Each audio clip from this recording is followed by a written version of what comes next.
Well, hello again. My name's Ed Nichols, and I'm bringing to you again a session called Here and Now.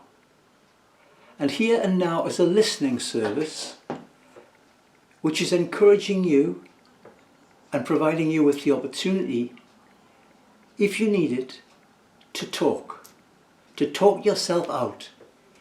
If you're troubled or fearful or anxious or bereaved or whatever, and you're kind of bottling it up, we're providing this service, this Here and Now listening service, to allow you to talk it all out of your system. And what we provide basically is an hour session in which for 55 minutes we listen to you. And the only time we will talk is to encourage you to speak more, by saying things like, tell me a bit more about what you mean by that. How did that feel for you? Is that still an issue in your life, or have you dealt with it? But basically our interventions will be to get to you to talk more. And this will come, service, from a trained counsellor. And basically, whilst we obviously, if you have big problems with depression or worse, we obviously want you to be in contact with your medical centres, local medical centres.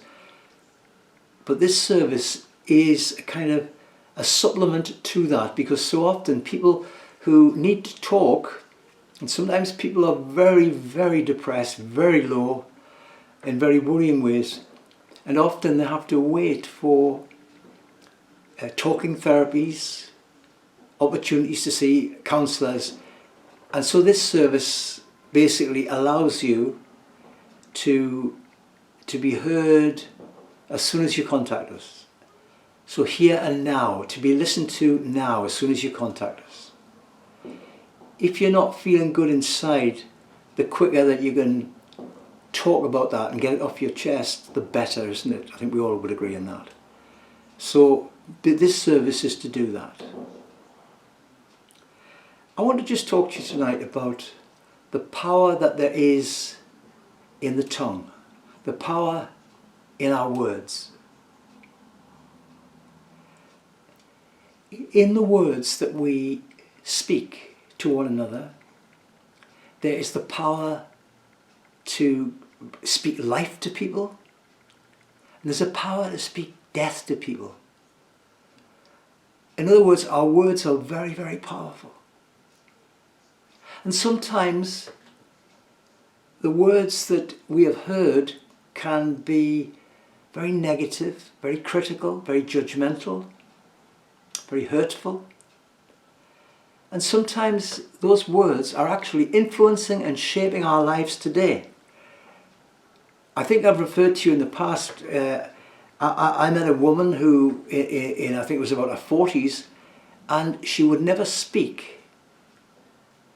Because when she was at school, a teacher had said to her, "Oh, I hate your voice."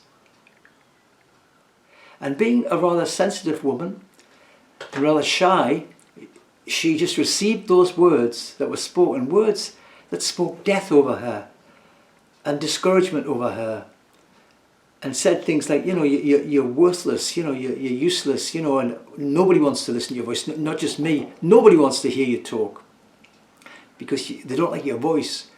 So you see, those words have sort of gone through this woman's life with her, to the point where she just felt nobody likes to hear my voice, which wasn't true. And I'm glad that she doesn't think that today, but it has affected her for decades. And some people will say, "Oh, you're no good, you'll never be any good, you'll never change." They are terrible words. Every human being can change. Every human being. The worst of us can change. And there are many examples that I'm sure you can think of and that I can think of. But can you see the power of words? The words we speak. How really awful they can be. And yet they're the power of encouraging words. Words that lift you up. words that make you feel I'm loved. Even though I've made a bit of a mistake here, I can get up again and get on with life. It's not the end. Words that make you feel when you're going through a rough time, I'm going to get through this. And some people around you are like that. Their words are like a tree of life. They speak life to you. And so I hope that you and I come across people who speak life to us. Who will say to us, you know, yes, I know you blew it then, but don't worry, we all blow it. And we do.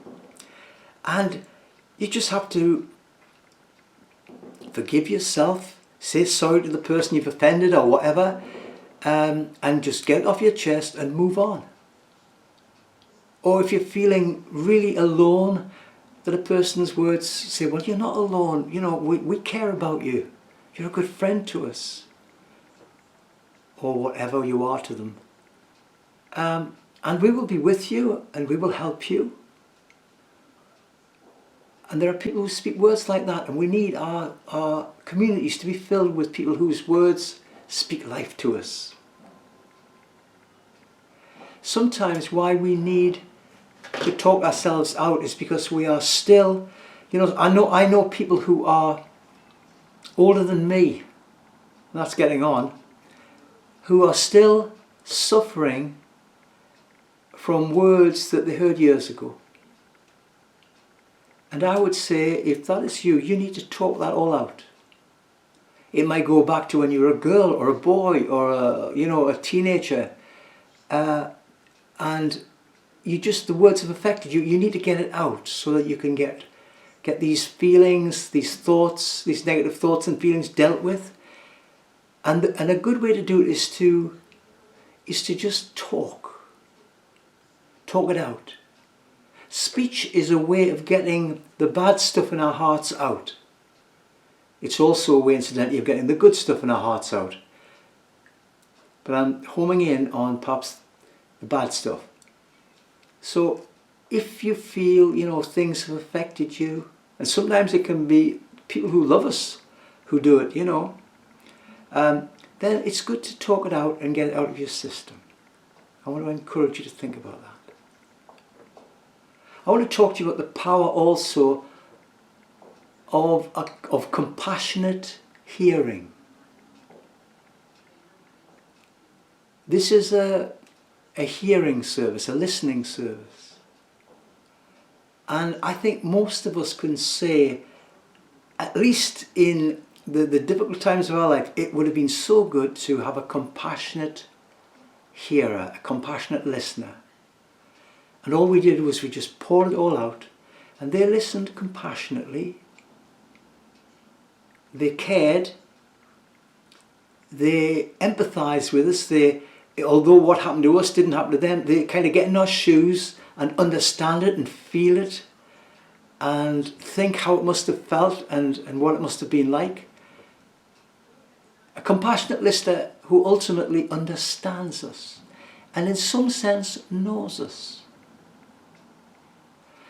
A compassionate listener has the power in listening to bring about healing within a person. The healing of long-standing hurts, the healing of words which were like daggers and thorns. A compassionate listener has that power. And so this service is looking to provide that with you. That's a tall order, but we're believing that, you know, in addition to the training we've had, that actually, if we have a genuine compassion, which we believe we do, then we can be of service. So I want to encourage you to consider that tonight. And I'm going to show you some graphics now on the screen. And basically these graphics just remind us of what basically we shouldn't do and what we should do. Sometimes it's good to see a picture rather than listen to words all the time. So look at this first graphic here. Just have a look at this first one.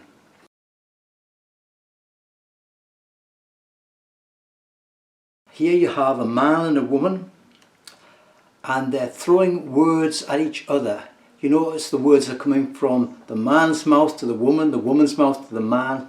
Do you notice the words are getting nowhere near the ears? The ears are hearing it, but there's no listening going on. This is a row, this is an argument. And they can be very destructive, where men and women throw words at each other like daggers.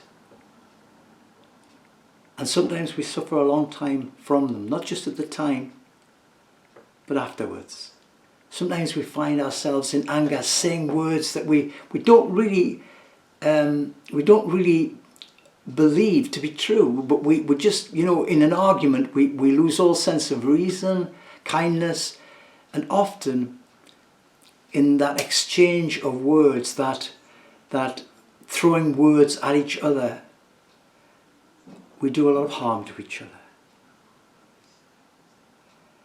May I say to you, you know, I think probably we've all done something like that at some point in our lives. I think it's a very rare human being who's never ended up in an argument like that, where they've just thrown words at somebody else and that other person has thrown words at them. I think it's common experience, but particularly perhaps in very close relationships, marriages, partnerships and stuff like that. I think the important thing though is not to be too hard on ourselves. I think the people who are less inclined to do that have probably had very good parent models. In other words, their mothers and fathers didn't row like that, or if they did, they didn't do it in front of the kids.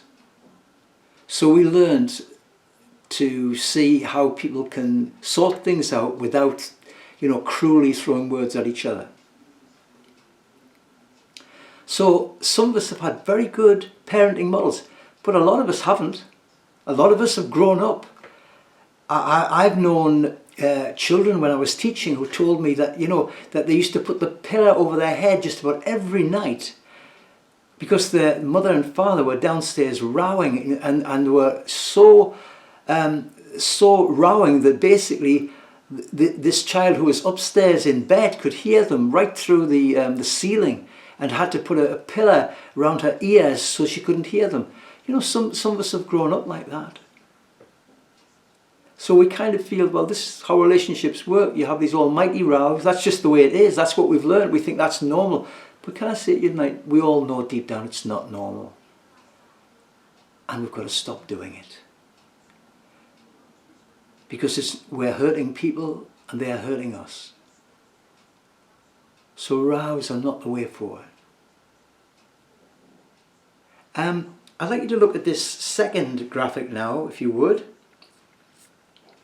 with this clock on. Can you see it?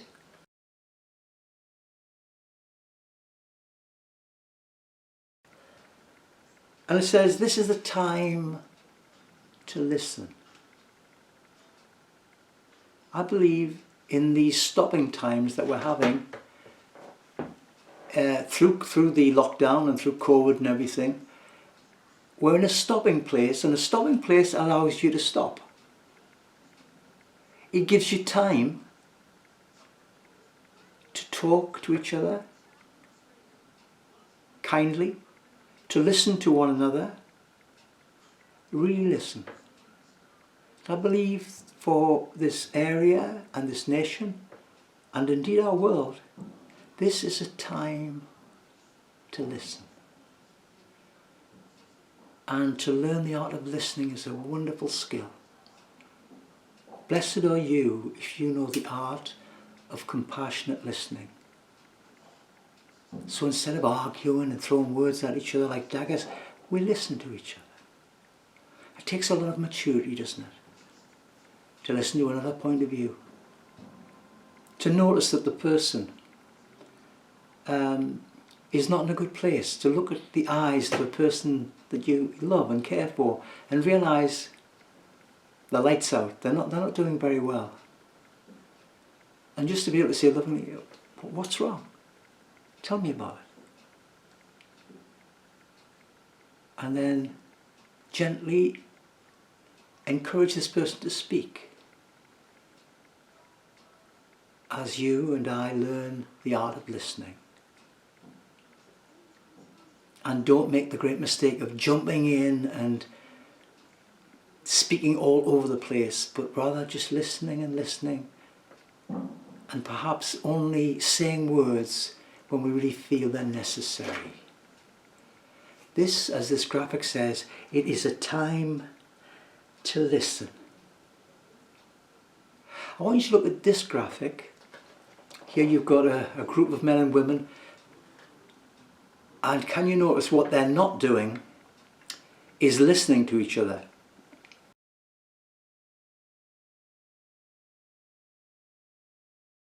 Now they're physically very close, but psychologically, emotionally, mentally, they might as well be on the other side of the moon from each other.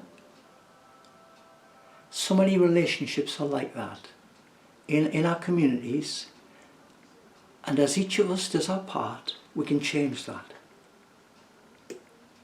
It's quite an ugly picture, isn't it? Just human beings very close to each other, and yet, even in that physical closeness, they are distant from each other because they're not aware of each other, they're not conscious of each other, they're not listening to each other, they don't know each other, they don't understand each other.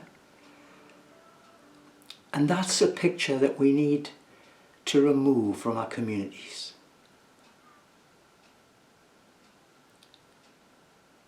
I heard a woman tell me very sadly that after about 45 years of marriage, that she said, I lie next to this man every night, and basically we're strangers. We're strangers. I'm literally lying next to him, and he to me. We've been married for 45 years and we're strangers. You see, you can be physically near, and you can be emotionally and mentally and psychologically distant. As we learn the art of listening to each other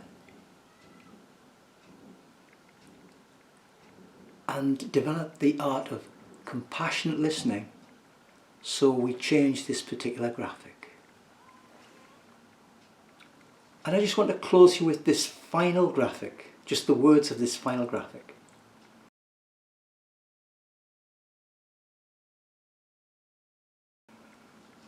It simply says, speak less and listen more.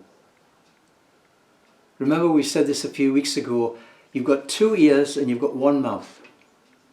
And that is about the proportion in which you should use them. So listen twice as much as you speak. That takes a lot of learning.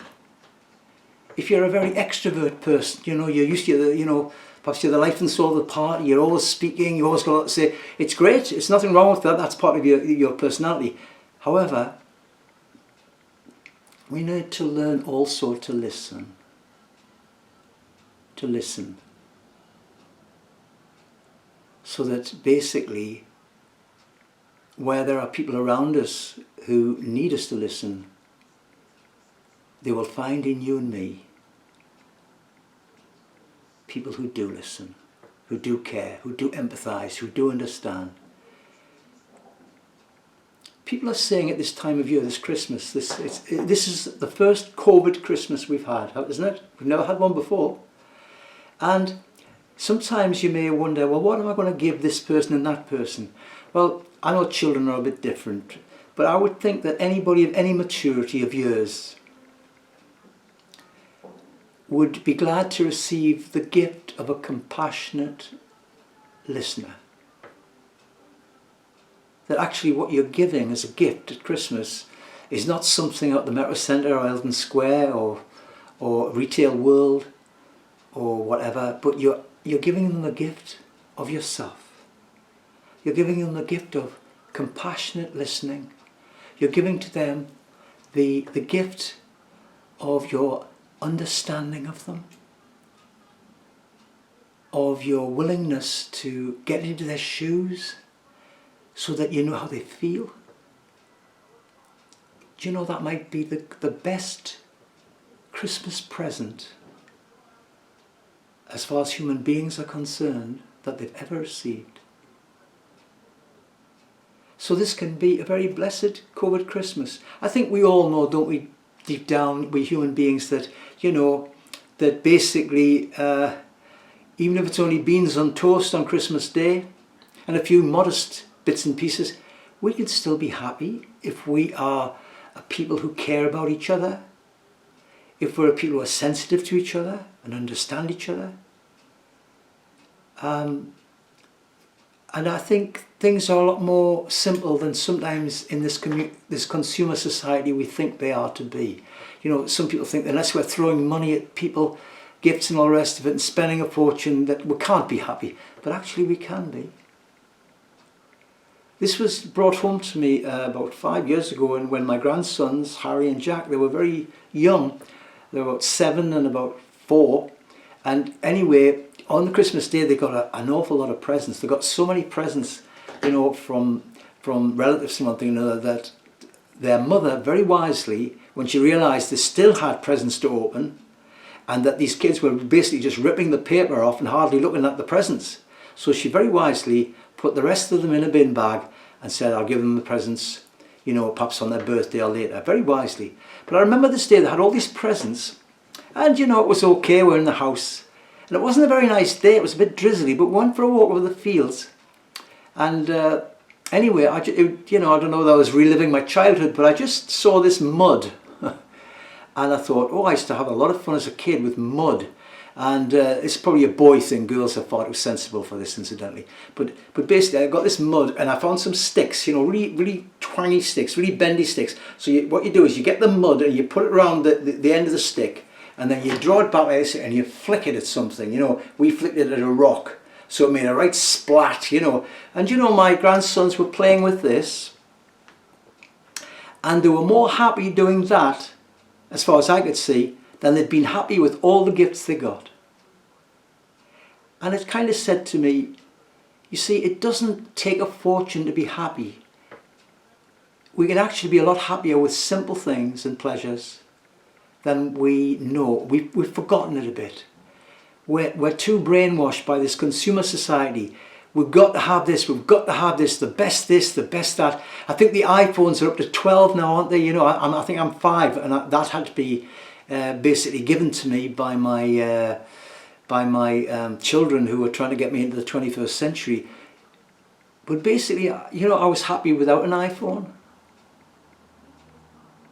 I want to encourage us just to think of giving ourselves to one another in compassionate listening, in kind words. It's time for us to speak less and to listen more.